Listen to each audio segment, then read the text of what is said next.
Thank you for watching this short video about my book, The Redistribution Recession. The book begins with the question of why the labor market contracted so much and remains depressed. It systematically searches for answers using a methodology familiar from labor and macroeconomics.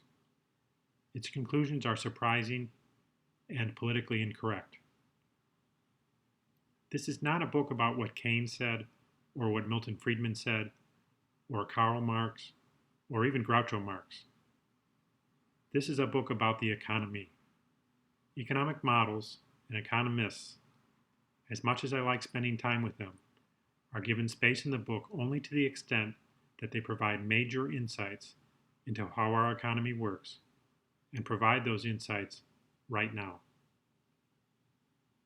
Many clever theories of the recession have been offered, but with little guidance as to whether those theories explain 2% of what happened, 20%, or 80%. My book does not attempt to catalog all of the theories that might have a grain of truth to them. Perhaps that makes it different from many academic books, and surely different from economics textbooks.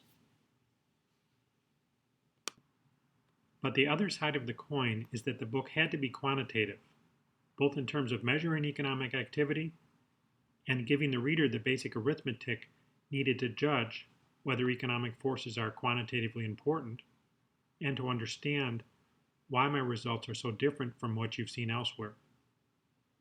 Quantitative work like this is frequently found in academic books and not in Sunday New York Times. I've projected on the screen one of the color charts from the book that measures economic performance from 2007 through the beginning of 2012.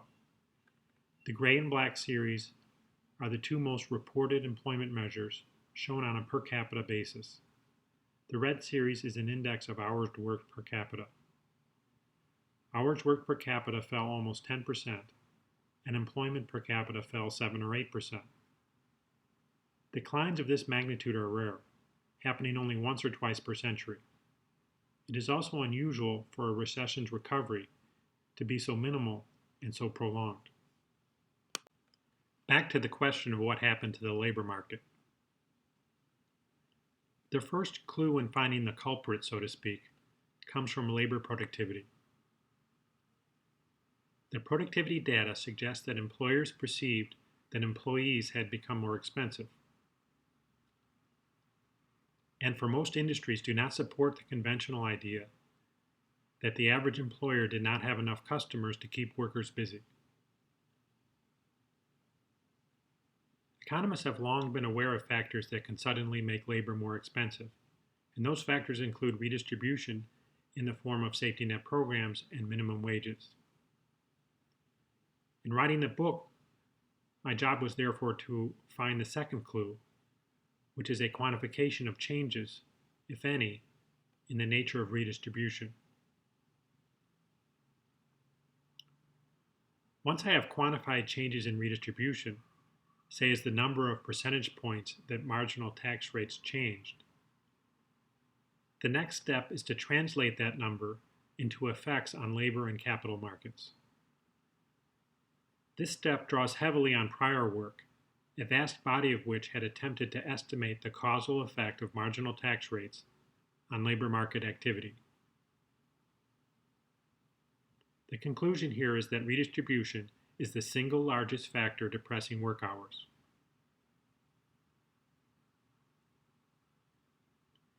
Redistribution was not uniform across groups, so the next step is to examine the labor market experiences of various groups that differed from each other in terms of the amount by which their work incentives were eroded.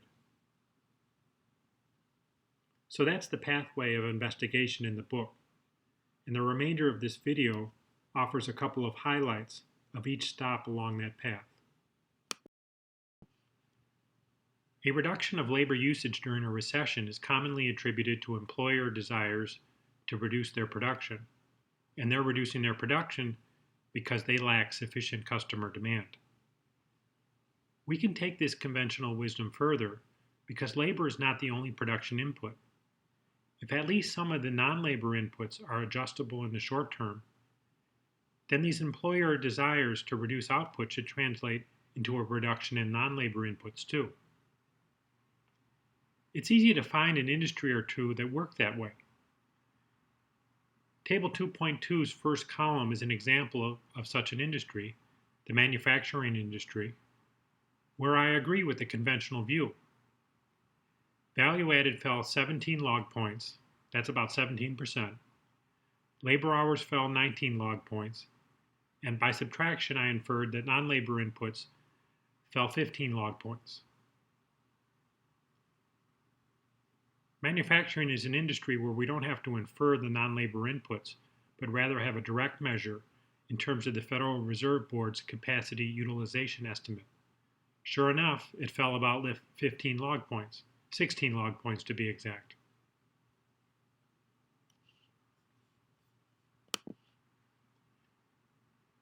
The second column is another industry for which I agree with the politically correct view, the residential construction industry. Expensive labor is not the reason why home building collapsed, but rather the fact that people were no longer willing or able to buy homes at the elevated prices that had prevailed. In the home building industry, we see a similar pattern as for manufacturing, sharp and roughly equal proportional reductions in output in both types of inputs, labor and non-labor. Here's the problem.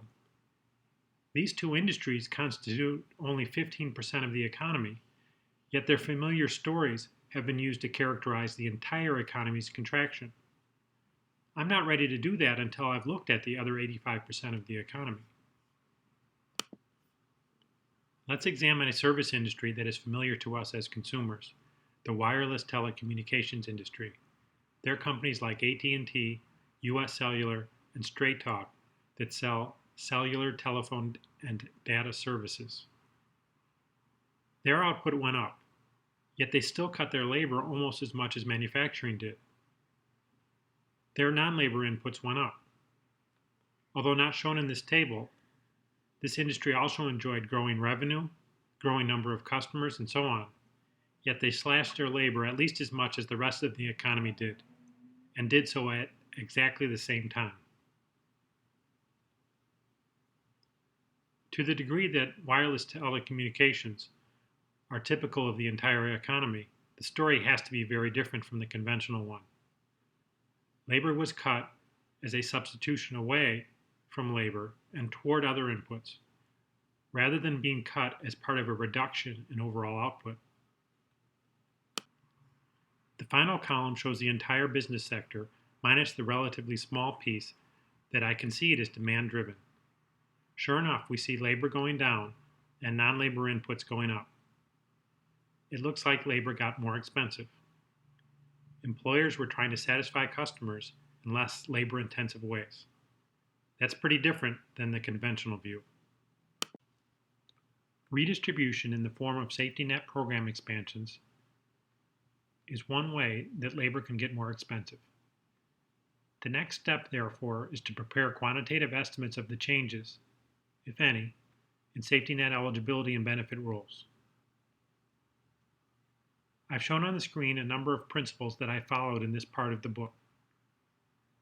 We do not have time to review them in detail, but let me highlight two of them. The first highlight relates to labor supply. Safety net generosity reduces the reward to working by making more resources available to people who don't work, or to those who work less. I didn't invent that idea, and the book doesn't pretend to invent it either. But somebody needed to apply that idea to 21st century public policies and give us quantitative estimates that show whether the reward to working fell a lot in recent years, a little, or somewhere in between. My book tries to fill that gap. Second, the measures need to encompass the entire safety net, and not just one or two parameters of one safety net program. There are many safety net programs with a great many rule changes of late. We need to understand the whole safety net if we want to understand the whole labor market. Table 3.3 shows the new major pieces of legislation covered by my quantitative marginal tax rate series. There's lots of legislation here, which is one of the lessons from the book. But to make it manageable and readable, let's think of it in categories: UI and related programs, SNAP, and Medicaid. Furthermore, let's distinguish between changes in eligibility rules, shown in the left column, and changes in the amount of benefits paid to program participants, shown in the right column. I'll start by zooming in on the UI half of the table.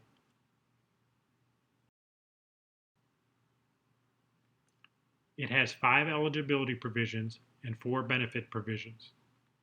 Some of them ended in 2010, others ended in 2012, and others continue indefinitely. In red, I've indicated the 4 provisions related to the length of time benefits can be collected. In combination, they provided for the infamous 99 weeks of unemployment benefits that were available in some states.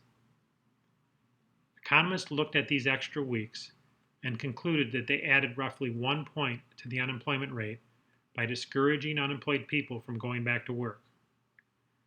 Sure, some argued it was a bit less, and others argued a bit more, but they all agreed that several unemployment rate points remain unexplained, so they could close the book on safety net analysis and go back to blaming insufficient demand. The book explains 2 large problems with this line of argument, and why I think the role of incentives in today's labor market has passed the profession by so far largely undetected. First, even if expanded UI had no effect on the search effort of unemployed people, it would still reduce employment by reducing incentives for employers and their workers to avoid layoffs. UI makes unemployment less painful. That's the whole purpose of UI. And people and businesses take less effort to avoid less painful situations. Second, and probably more important, is that UI durations are not the only safety net expansions. As you can see on the screen, UI durations are not even the only expansions of the UI program. We had additions to UI benefits and other expansions in UI eligibility.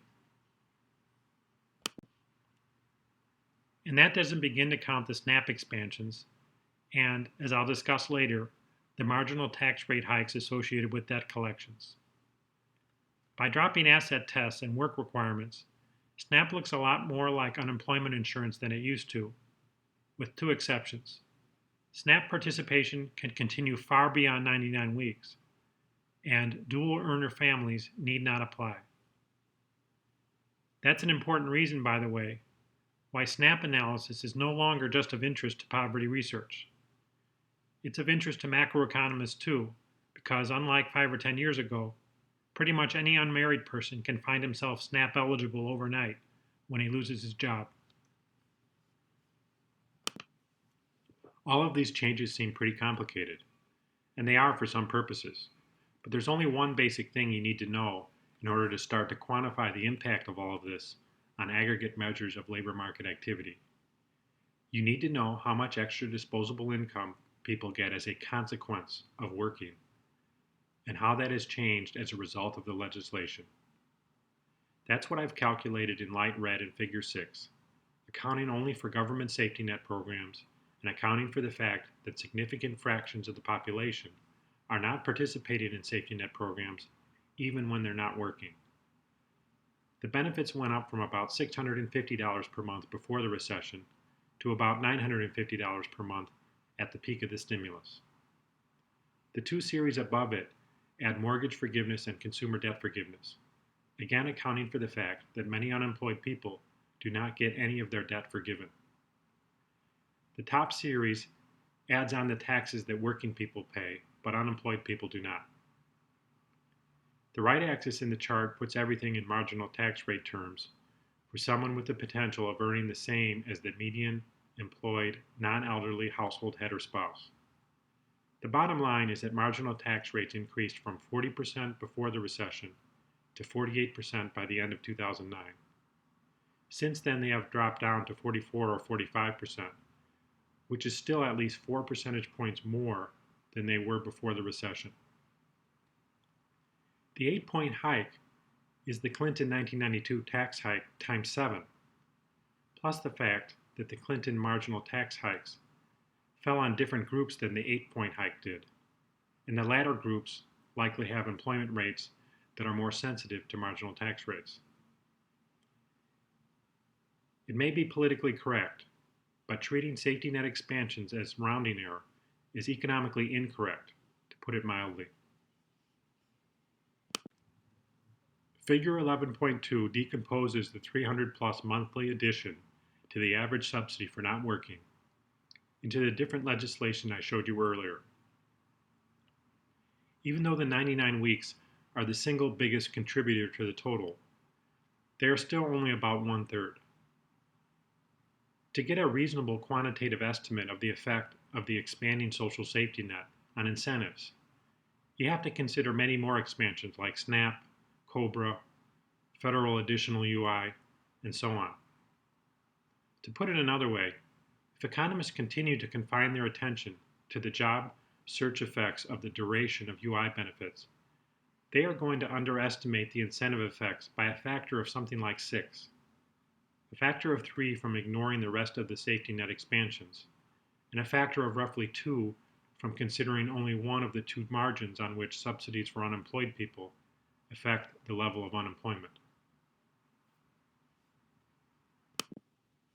The book also discusses, but does less to quantify, a number of other safety net expansions and economic events that further elevated marginal tax rates. Perhaps the most important was the Obama administration's repeated proposals to have a new hires tax credit, which economists understand to depress employment and wages during the anticipation phase. I didn't quantify this because it depends on the probability that employers assessed to the actual passage of such a law and the ultimate size of the credit.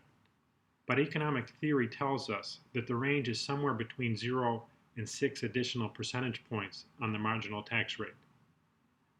My guess is somewhere in the range of 1 to 2 percentage points. So far, I've only shown you the amount that incentives changed. The next step is to translate the incentive changes into behavioral changes. In other words, we need an estimate of how much an 8 percentage point average marginal tax rate hike would depress the labor market. Before I do that, let me whet your appetite a little bit by showing you more about the time series behavior of the marginal tax rates. Here we have the red series from figure 1.1 in the book, showing the statutory net subsidy to working, here measured at an annual rate, coming only from expansions in and expirations of government safety net programs. Now on top of that, let's look at the labor market. The black series measures per capita hours not at work, which rises when people reduce the amount they work, typically because more of them are becoming unemployed, and falls when their work is increasing. It's pretty remarkable that the labor market contraction coincides so closely with safety net expansions, that both series peak at almost exactly the same time, and that the magnitude of the recovery is commensurate with the amount that marginal tax rates have moved back in the direction of pre-recession levels.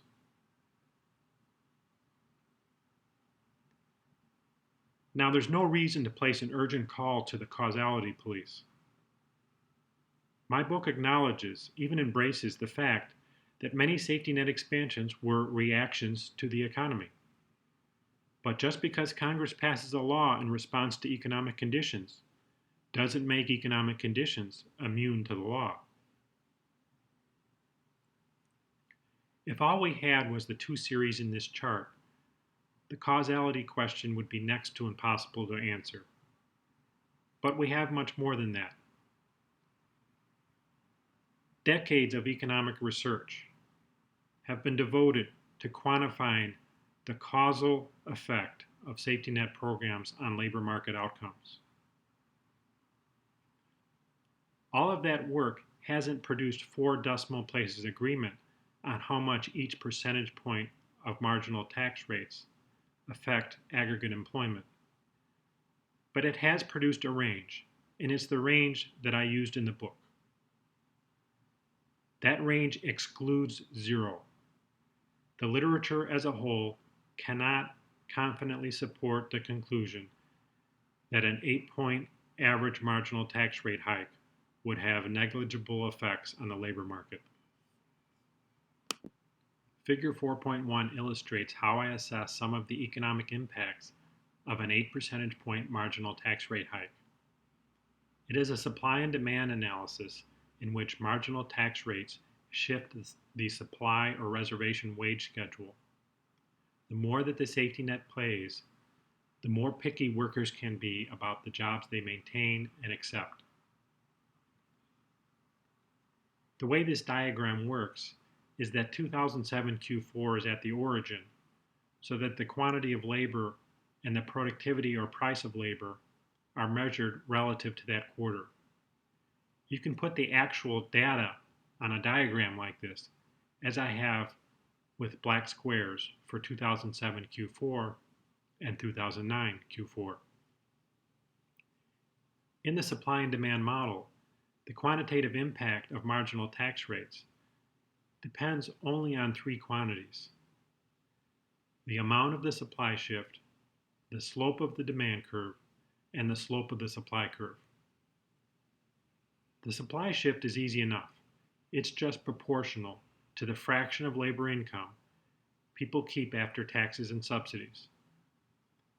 Thanks to the 8 percentage point increase on top of a pre-existing safety net, the upward shift is about 0.14 log points.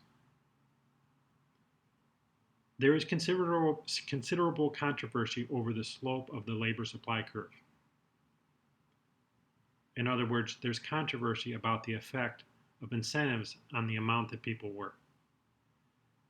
This diagram uses a slope of 1, but based on syntheses of the previous literature, most of the book considers a range of slopes from 0.4 to 1.1, with a preferred value of 0.75.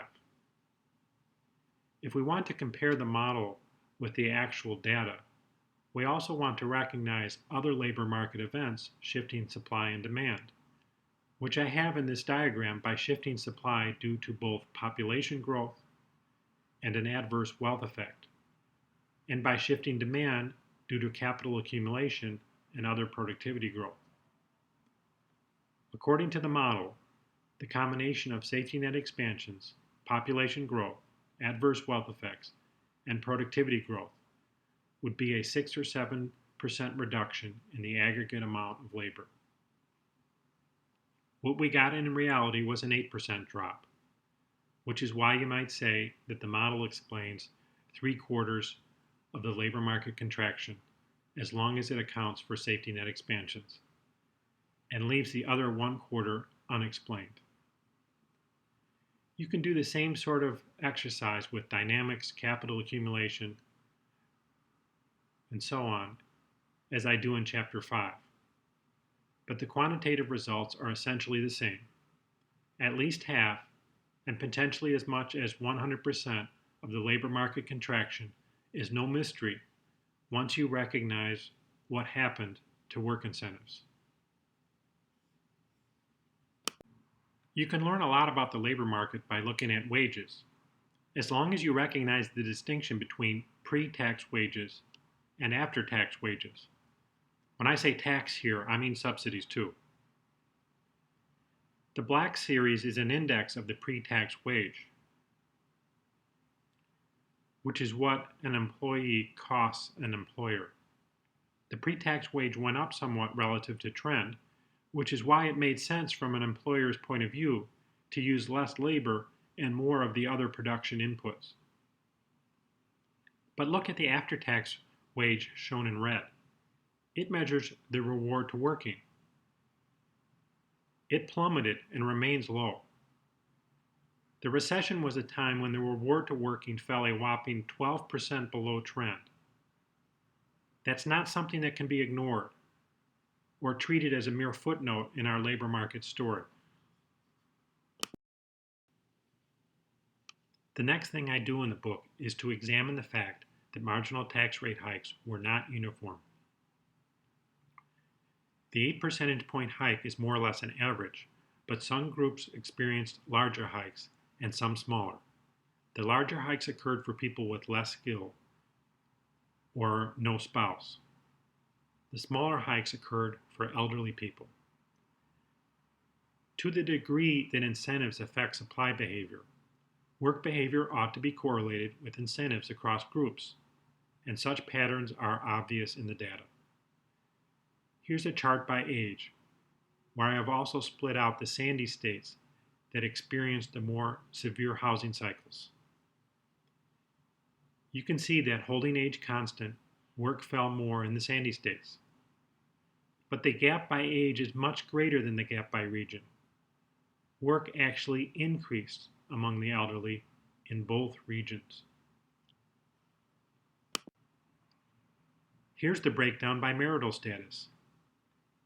If you think that incentives don't matter, it's mighty strange that the recession was almost twice as deep for unmarried people as for married people.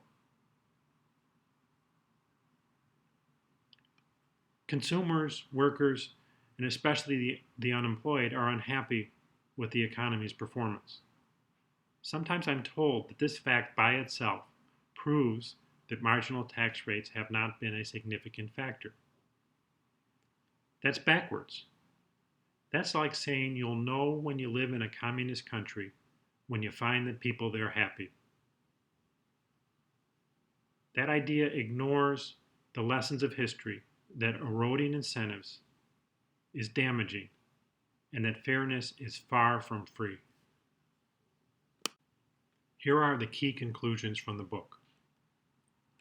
The safety net is suddenly and significantly more generous since 2007. 1/3 or less of that is the change from 26 to 99 weeks UI eligibility.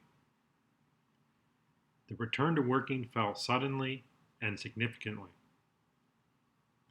Expanding social safety net programs explain a large fraction of the reduction in labor, a large fraction of the increase in labor productivity, a large fraction of the reduction in business investment,